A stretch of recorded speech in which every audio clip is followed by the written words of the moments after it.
खास बात है नीतीश कुमार को जब 3 नंबर पर आप पहुंचा देते हैं उनके खिलाफ षड्यंत्र करके, तो नीतीश कुमार भी इसका बदला लेंगे, तब लेंगे जब वो अपनी ताकत बढ़ा लेंगे। नीतीश आज अपनी ताकत में है, ये बात आप अच्छे से जानते हैं। जी बिल्कुल।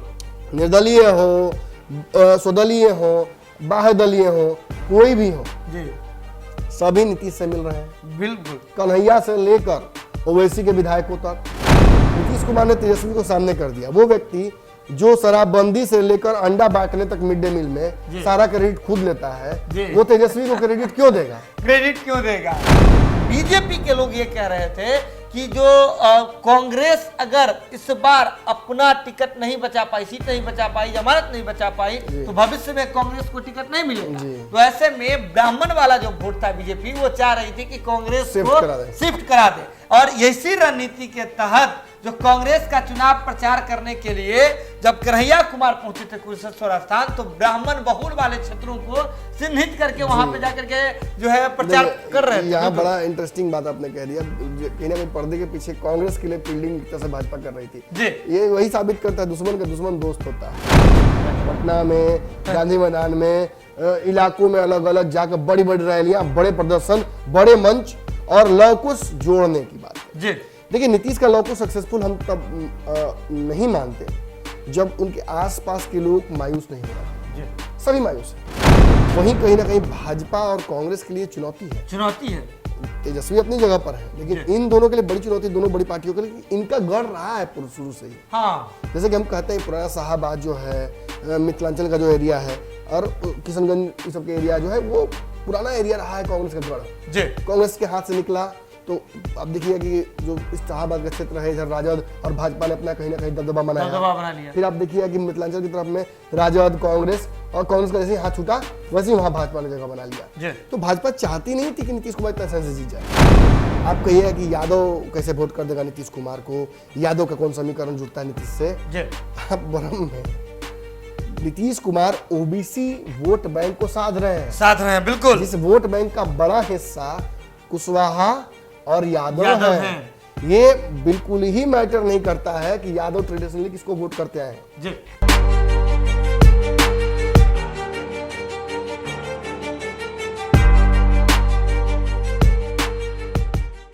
नमस्कार, बिहार के डिजिटल मीडिया का जनक भारत लाइव पर पंचनामा का ट्रेलर देख रहे हैं आप। अगर आप पंचनामा पर ही पंचनामा देख रहे हैं तब तो अच्छी बात है। अगर आप भारत लाइव पर देख रहे हैं तो आपको पूरी खबर देखने के लिए फिर से पंचनामा का रुख करना होगा। पंचनामा यानी कि ऐसा शो जहां होती है खबरों की चीर फाड़। कोई ना कोई खबर हमारे स्ट्रेचर पर होता है जिसकी चीर फाड़ करके उसके तह तक पहुंचते हैं हमारे संपादक डॉक्टर नमन मिश्रा। और पंचनामा की क्या खासियत है अब बताने की जरूरत नहीं है, अब बताएंगे भी बिल्कुल भी नहीं, क्योंकि उपचुनाव हो या फिर बिहार विधानसभा 2020 का चुनाव, हर समय पंचनामा में कही हुई बातें ही सत्यापित हुई है और ये बात अब ठोक बजा करके कही जा सकती है। चलिए अब स्वागत कर लीजिए। हम तो आपका स्वागत कर दिए, अब हमारा स्वागत कर लीजिए, क्योंकि हम भी बहुत दिन के बाद पंचनामा में आपसे रूबरू हुए। अब सीधे चलते हैं खबर की ओर। अब देर नहीं करते हैं, अबेर नहीं करते हैं।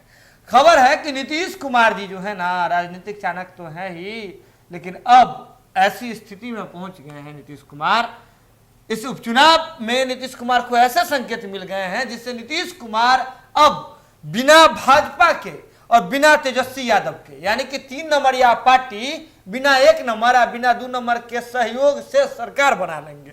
और सरकार बनाएंगे बहुत टिकाऊ, लॉन्ग लास्टिंग वाला सरकार बनाएंगे। कैसे? तो अभी हम नहीं कहेंगे, हमारे संपादक डॉक्टर नमन मिश्रा जी कहेंगे। तो ये जो खबर आ रहा है इस तरह की बात, उसका थोड़ा चीर फाड़ करके देखिए क्या है ये मामला, किसी को बुझाइए नहीं रहा है। देखिए तारापुर जमुई इलाके का क्षेत्र है। हाँ। समीकरण वहां के कैसे थे आप बेहतर समझ सकते हैं, क्योंकि आप देशाटन करके आ रहे हैं। हाँ बिल्कुल। लेकिन कुशेश्वर स्थान का समीकरण अलग है जी। उसे अगर हम सीधे तौर पर कहें मिथिलांचल के प्रवेश द्वार के तौर पर में देखा जाए तो गलत नहीं होगा। और कहीं ना कहीं देखिए जदयू ने मिथिलांचल में प्रवेश कर दिया। आपके हमारे जब फोन पे बात हुई थी तो आपने कहा था कि जहां जदयू के लिए अपॉर्चुनिटी है मिथिलांचल के दिल में जगह बनाने के लिए, वहीं कहीं ना कहीं भाजपा और कांग्रेस के लिए चुनौती है। तेजस्वी अपनी जगह पर है, लेकिन इन दोनों के लिए बड़ी चुनौती, दोनों बड़ी पार्टियों के लिए इनका गढ़ रहा है शुरू से ही। जैसे कि हम कहते हैं पुराना साहाबाद जो है, मिथिलांचल का जो एरिया है, और किशनगंज ये सब के एरिया जो है वो पुराना एरिया रहा है कांग्रेस का गढ़ जी। कांग्रेस के हाथ से निकला तो आप देखिए कि जो इस शाहबाद का क्षेत्र है इधर राजद और भाजपा ने अपना कहीं ना कहीं दबदबा बना लिया। फिर आप देखिए कि मिथिलांचल की तरफ में राजद कांग्रेस और कांग्रेस का जैसे हाथ छूटा वैसे ही वहां भाजपा ने जगह बना लिया। तो भाजपा चाहती नहीं थी कि नीतीश कुमार इतना आसानी से जीत जाए, लेकिन बहुत तगड़ी इलेक्शन मैनेजमेंट किया गया इस बार जदयू की तरफ से। बिल्कुल। जहां एक तरफ जिम्मेवारी और जवाबदेही दोनों दे दी गई थी कुशेश्वर स्थान के संजय झा को, वहीं अशोक चौधरी को पूरी तरह से जवाबदेह बना दिया गया था तारापुर के लिए। लेकिन एक बात आपको याद होगा, कोई ऐसा जदयू का नेता नहीं था, खासतौर पर लवकुश समीकरण का, जो वहां पहुंचा नहीं था जी। मुख्य बात यह है कि सारे भाजपा के उन नेताओं को भी परेड कराया गया जो इस समीकरण का हिस्सा थे। सम्राट चौधरी लवकुश समीकरण का फ्लो टेस्ट था नीतीश कुमार का महत्वाकांक्षी और सक्सेसफुल हो गया। बिल्कुल। हम तो शुरू से कहते हैं कि लवकुश सधेगा जी। हम तो सितंबर में अगर हमारी बात सही होती तो सितंबर और कोरोना अगर नहीं आया होता जी तो शायद हम कुछ और समीकरण जोड़ रहे होते। लेकिन ये समीकरण जुड़ेंगे क्योंकि नीतीश के प्लान ऑफ एक्शंस का एक छोटा जो पार्ट है वो इन मोशन रहा है जी। वो हो गया सक्सेसफुल। इसके बाद नेक्स्ट पार्ट ये एकदम डोमिनोज की तरह है, सजाया हुआ क्लाइंट की तरह, एक गिरेगा दूसरा गिरेगा, वो होता जाएगा, कुछ करने की आवश्यकता नहीं है। अब बात यहाँ बस एक्सटर्नल फैक्टर्स की है। अब कोरोना आ जाए या बाढ़ आ जाए या बाढ़ तूफान है तो कोई बड़ी बात नहीं है, उसमें परिस्थितियां बदल जाती हैं। लेकिन अगर कुछ बड़ा ना हो तो ये व्हील ऑफ मोशन जो है ये एकदम फ्लोर टेस्ट के बाद शक्ति प्रदर्शन के रूप में बदल जाएगा। बिल्कुल। और शक्ति प्रदर्शन कैसे होता है जी, पटना में, गांधी मैदान में, इलाकों में अलग अलग जाकर बड़ी बड़ी रैलियां, बड़े प्रदर्शन, बड़े मंच और लवकुश जोड़ने की बात करें जी। देखिए नीतीश का लवकुश सक्सेसफुल हम तब नहीं मानते जब उनके आसपास के लोग मायूस नहीं हो जाते जी। सभी मायूस हैं, उनके अपने करीबी तक बैकफुट पे चले गए हैं। भाजपा देखिए नीतीश कुमार को उत्तर प्रदेश में बुला रही है कि तनी हमको भी वोट दिलवा दिए ना लवकुश वाला, तो लवकुश वाला वोट दिलवा दिए। यही भाजपा भाव नहीं दे रही थी। नीतीश कुमार को कह रहे थे तब आजमा लीजिए अपना ताकत। योगी आदित्यनाथ बात करने के लिए तैयार नहीं थे। आपको याद होगा योगी और नीतीश के बीच अदावत शुरू हो गई थी। बिल्कुल बिल्कुल। अलग अलग मुद्दों पर, शराबबंदी हो या जातिगत जनगणना हो। लेकिन अब नीतीश कुमार को बुला रहे हैं योगी आदित्यनाथ, आइए कुर्मी जो वोट है उसको साथ दीजिए हमारे लिए, खासतौर पर सीमावर्ती इलाकों में है, बिहार के जो सीमावर्ती क्षेत्र। तो कहीं ना कहीं नीतीश कुमार का समीकरण हिट हुआ है। लेकिन एक बात मैं बोलने जा रहा हूं जो कलिया पर सांपे लुटवाएगा जी। हम भी गलत हुए। आपने कहा कि पंचनामा हमेशा सही होता नहीं, इस बार हम सही नहीं थे। मैंने खासतौर पे इस बात पे बार बार तवज्जो दिया है। जब हम सही होते तो दर्शक हमें बहुत सही कहते हैं, तो हमारी जिम्मेवारी हमारी हो जाती है जब हम गलत हो तो उसको माने। आकलन देखिए, मेरा एक आकलन गलत हुआ कि दोनों जगहों पर राजद काफी मजबूत होगी। यहाँ तक कि जीत हार को लेकर मैं बड़ा आश्वस्त था। मुझे लगा था कि तारापुर सीट तो राजद जीत ही रही है। और एक मेरे से और गलती हुई, मुझे लगा कि कांग्रेस असर कुशेश्वर स्थान में कर पाएगी, जो बिल्कुल नहीं हो पाया। तो ये देखिए, ये हम जिस आंकड़ों पर आधारित करके ये विश्लेषण कर रहे थे वो आंकड़े काम ही नहीं कर पाए। हमने एक बात कहा था कि चिराग पासवान फैक्टर नहीं बन पाएंगे, नहीं बन पाए। बिना भाजपा के उनकी राजनीतिक हैसियत समाप्त। और आज कहीं ना कहीं इसी वजह से आत्ममंथन की स्थिति में चली गई उनकी पार्टी। सभी पदों से लोगों को मुक्त कर दिया गया है, मीडिया पैनल बर्खास्त कर दिया गया है, तो इंट्रोस्पेक्शन चल रहा है। लेकिन तेजस्वी यादव को लेकर हमने कुछ प्रेडिक्शंस किए थे कि उनके आसपास के लोग जो हैं, जो उनकी थिंक टैंक है, वो उनको सही सजेशंस नहीं दे पा रहे। अब देखिए ना, जैसे चुनाव खत्म हुआ तेज प्रताप यादव उनका नाम लेके आ गए। गलत तो लालू यादव भी हो गए। जिस तरीके से लालू यादव ने प्रेडिक्ट किया था, अंतिम समय तक लालू यादव कहते रहेंगे कि दोनों सीट हम जीत रहे हैं। और तारापुर सीट जो कि एकदम कांटे की टक्कर थी, जो शायद राजद जीत भी चुकी थी, वो भी अपने हाथ से गंवाना पड़ गया। तो मतलब कहीं ना कहीं इंट्रोस्पेक्शन में करना पड़ेगा। लेकिन इससे भी बड़ा बात जो कि राजद के लिए एक खतरे की घंटी है, देखिए राजद का वोट शेयर यहाँ भी बढ़ा है, इस चुनाव में भी बढ़ा है, लेकिन वो इसलिए भी बढ़ता है क्योंकि जनसंख्या भी बढ़ रही है। बिल्कुल। लेकिन एक बड़ी बात यह है कि हमने यादव वोट बैंक का खिसकाव नीतीश की तरफ देखा है। हमने सवर्णों का वोट बैंक जो है वो उसका मिथ टूटते देखा है। भाजपा के प्रभाव में नहीं पड़े लोग। यहाँ तक कि आपको याद होगा, संजय झा दिला दिए वोट, सवर्णों का वोट ट्रांसफर करवा दिया, सक्सेसफुल रहे। एक तो बड़े बिहार के राजनीतिक विश्लेषक ये भी कह रहे थे बाबा से बातचीत के दौरान कि हमने देखा बाबा वहां जमीन पर कि इज्जत बचाने के लिए लोग खड़े हो गए थे संजय झा का कि ब्राह्मण है, इनका इज्जत बचाना है, हम फिर से चुनाव होगा, फिर वोट करेंगे अपने मन से, फिलहाल संजय झा का इज्जत रख दिया जाए। मतलब या तो नीतीश के समीकरण बहुत सक्सेसफुल रहा या संजय झा का उपस्थिति लोगों को बहुत अच्छा लगा।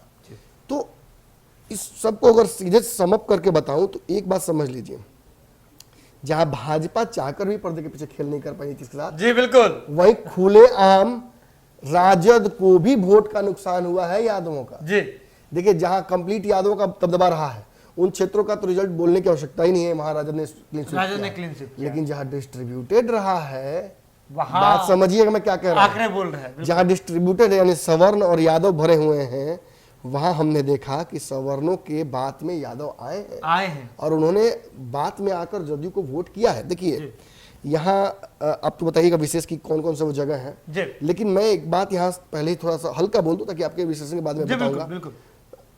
यहाँ एक बात आपको नहीं भूलना चाहिए, आप कहिएगा कि यादव कैसे वोट कर देगा नीतीश कुमार को, यादव का कौन समीकरण जुड़ता है नीतीश से, आप भ्रम में।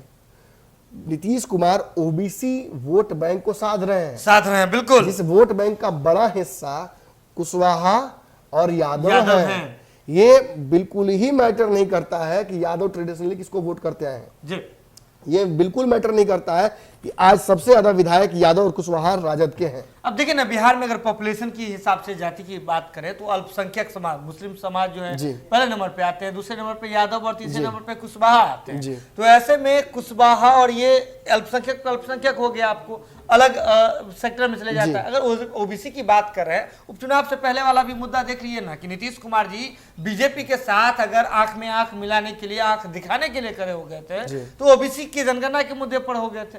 तो नीतीश कुमार जी अपनी रणनीति में तो बिल्कुल 100% कामयाब हो गए। देखिए, ये लग सकता है दर्शकों को देखकर कि हम दोनों महिमा मंडन कर रहे हैं नीतीश कुमार का, एक नीतीश कुमार के लिए प्यार उमड़ गया, ऐसा नहीं है, ये आंकड़े कह रहे हैं। आंकड़े बताइए। चलिए अब सीधे हम चल जाते हैं आंकड़े पर। इससे पहले सीधे तौर पे कुशेश्वर स्थान की बात कर रहे हैं, तो कुशेश्वर स्थान का पहले हम आंकड़ा बताते हैं, इसके बाद फिर हम आपको बताएंगे कि वहां जो जमीनी हकीकत थी वो कहां चूक हुई तेजस्वी यादव से। जी पहले मैं तो आग्रह करूंगा कि हमारे जो वीडियो एडिटर है वो लगा दें वो स्क्रीनशॉट ताकि लोग देख सकें। बिल्कुल। जैसे अगर बात करें तो तारापुर की हम पहले बात करें, तारापुर में जो असरगंज जो है, असरगंज में क्या हुआ था वो आपको बताते हैं।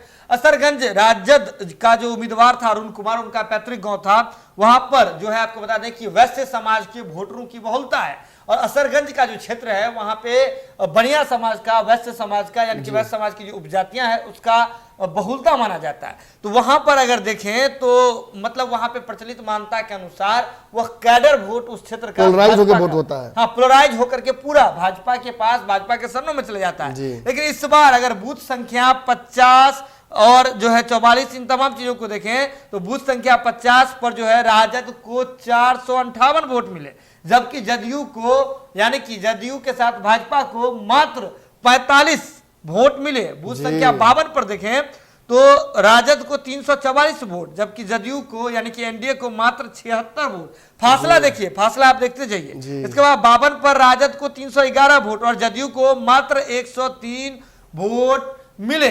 और इन तमाम वोटों से एक बात सिद्ध होता है कि ये एक जाति वाला जो फैक्टर है, कि जाति वाला जो कि किसी खास जाति का वोट किसी खास पार्टी को जाएगा, इन तमाम मिथक को तोड़ते हुए दिखा है। एक बात और यहाँ साबित होती है, दो जगहों पे हम गलत हुए, कांग्रेस और राजद को लेकर एक सीट पर जी, लेकिन कहां हम सही हुए। हमने कहा था कि ये पोलराइज होकर एक तरफ भागता है, लेकिन ये भाजपा का वोट बैंक होते हुए भी भाजपा रिलक्टेंट है। भाजपा कह रही है कि नहीं ठीक है, भले ही आप कांग्रेस को जिता दीजिए लेकिन इसमें एंट्री मत दीजिए। नहीं, इसकी हम बात करेंगे। ये आप तारापुर को लेके कह रहे थे, लेकिन कुशेश्वर स्थान में हम इस फैक्टर की भी बात करेंगे। लेकिन एक और आंकड़ा है, अभी आपने देखा कि जो गढ़ में जाकर के तेजस्वी यादव, भाजपा के गढ़ में तेजस्वी यादव वोट बटोर लेते हैं, लेकिन एक और ऐसा ही मामला है उसके ठीक बगल में कामराज जो है, वो विधानसभा कामराज जो क्षेत्र है हम बात कर रहे हैं, वहां पर सवर्ण, यादव और अल्पसंख्यक, अति पिछड़ा, सवर्ण, यादव और अति पिछड़ा का वोट जो है वहां पे मिक्स है, जाति जो है मिक्स है। तो वहां पर जो है आपको बता दें कि सवर्ण, यादव और अति पिछड़ा के कारण यहाँ पूरा चांस बन रहा था तेजस्वी यादव का। पोलराइज मेजोरिटी की तरफ होता है, बिल्कुल पोलराइज मेजोरिटी की तरफ होता है। लेकिन कुल मिलाकर के अगर वहां पर वोट का देखे तो बूथ संख्या अगर देखें तो 40 पर राजद को मात्र 48 वोट मिले हैं, जबकि जदयू को 261 वोट मिले हैं। 41 बूथ संख्या पर राजद को 88 वोट मिले हैं, जबकि जदयू को 291 वोट मिले हैं।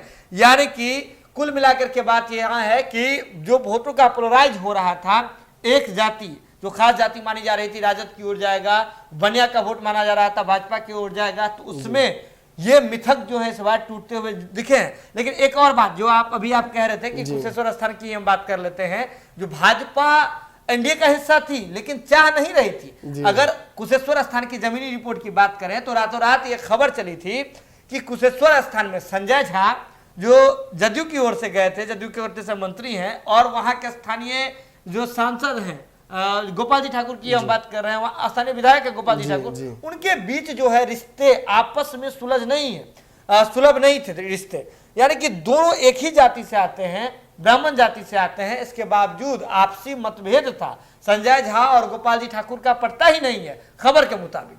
तो ऐसे में जो ये भी बात सामने आई थी कि बीजेपी के लोग इस पूरे चुनाव में बहुत ज्यादा इंटरेस्ट नहीं ले रहे हैं। ये बूथ मैनेजमेंट को लेकर खबर ये भी आई थी कि बूथ मैनेजमेंट को लेकर भी बहुत टकराव हो रहा था।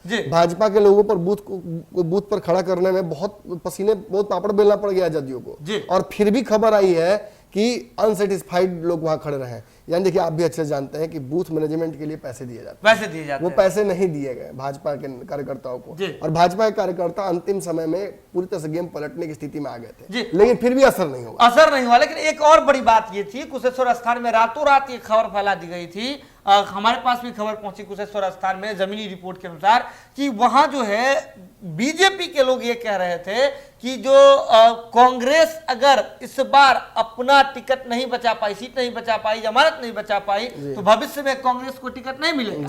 तो ऐसे में ब्राह्मण वाला जो वोट था बीजेपी, वो चाह रही थी कि कांग्रेस को शिफ्ट करा दे, और इसी रणनीति के तहत जो कांग्रेस का चुनाव प्रचार करने के लिए जब कन्हैया कुमार पहुंचे थे कुशेश्वर स्थान, तो ब्राह्मण बहुल वाले क्षेत्रों को चिन्हित करके वहां पे जाकर के जो है प्रचार कर रहे थे। यहाँ बड़ा इंटरेस्टिंग बात आपने कह दिया, कहीं ना कहीं पर्दे के पीछे कांग्रेस के लिए फील्डिंग एक तरह से भाजपा कर रही थी। ये वही साबित करता है दुश्मन का दुश्मन दोस्त होता है जी। और देखिए, यही बात बिहार की राजनीति में भी साबित हो रही है, वो मिथ अब टूटने लगे हैं। और आप एक बात देख लीजिएगा, दर्शकों से भी मैं कहूंगा कि अब जदयू के कार्यकर्ता नेताओं को आप देखिए ध्यान से, उपचुनाव की जीत के बाद इतना भी खुश नहीं होना था। हाँ। इन दो सीटों को, जो सीटें आप ही की थी, अपना ही जमीन रजिस्ट्री करा के कोई अगर पागल होके मिठाई बांटने लगे पूरे गांव देहात में घूम घूम के, और मिठाई बांटने तक तो फिर भी ठीक होता, चले शुभ काम हुआ है। अगर वो लगे नाच छनवाने और समियाना लगा के लोगों को भोजन कराने लगे, समझ लीजिए कि बड़ा खेला है। केवल रजिस्ट्री नहीं हुई है, कुछ ना कुछ पर्दे के पीछे खेल हुआ है। कहीं ना कहीं बिहार में एक दूसरे की सियासी जमीन की रजिस्ट्री का काम भी चल रहा है। जी बिल्कुल। सभी एक दूसरे के वोट बैंक के समीकरण को तोड़ने की कोशिश कर रहे हैं। खास बात है, नीतीश कुमार को जब 3 नंबर पर आप पहुंचा देते हैं उनके खिलाफ षड्यंत्र करके, तो नीतीश कुमार भी इसका बदला लेंगे, तब लेंगे जब अपनी ताकत बढ़ा लेंगे। नीतीश आज अपनी ताकत में है, ये बात आप अच्छे जानते हैं। जी बिल्कुल। निर्दलीय हो, स्वदलीय हो, बाह्यदलीय हो, कोई भी हो, सभी नीतीश से मिल रहे हैं। बिल्कुल। कन्हैया से लेकर ओवैसी के विधायकों तक सब जगह नीतीश की पहुंच है। आप देख लीजिए, भाजपा के जो दो यहाँ उप मुख्यमंत्री हैं लोग, हाँ। इन दोनों को लाया गया था कि नीतीश की जेहजूरी नहीं करेंगे जी।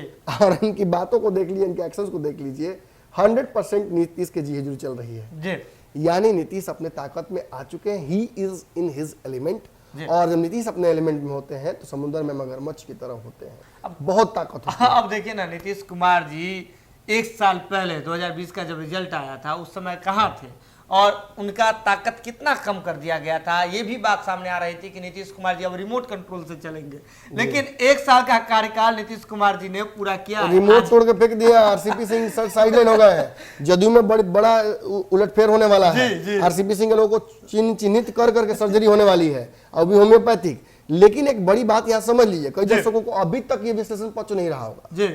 मैं बता दूं कि जिस बात को पचाना नहीं चाह रहे हैं उसको थोड़ा हजमोला लेके पचाइए। हाँ। ओबीसी वोट बैंक पर नीतीश कुमार की नजर है। ओबीसी वोट बैंक में केवल लवकुश नहीं आते हैं, राष्ट्रीय स्तर पर तेजस्वी यादव की उपयोगिता क्या है आप बेहतर समझ सकते हैं। 2024 के चुनाव पहले हैं, नीतीश कुमार के लोगों ने इशारा कर दिया है कि राष्ट्रीय स्तर पर एक बड़ा समीकरण बनने जा रहा है। कांग्रेस नीतीश से नजदीक है, कांग्रेस राजद से दूर है, कांग्रेस समीकरण तय करेगी, कांग्रेस ही इस लड़ाई के सेनापति के तौर पर सारे समीकरण को बनाएगी।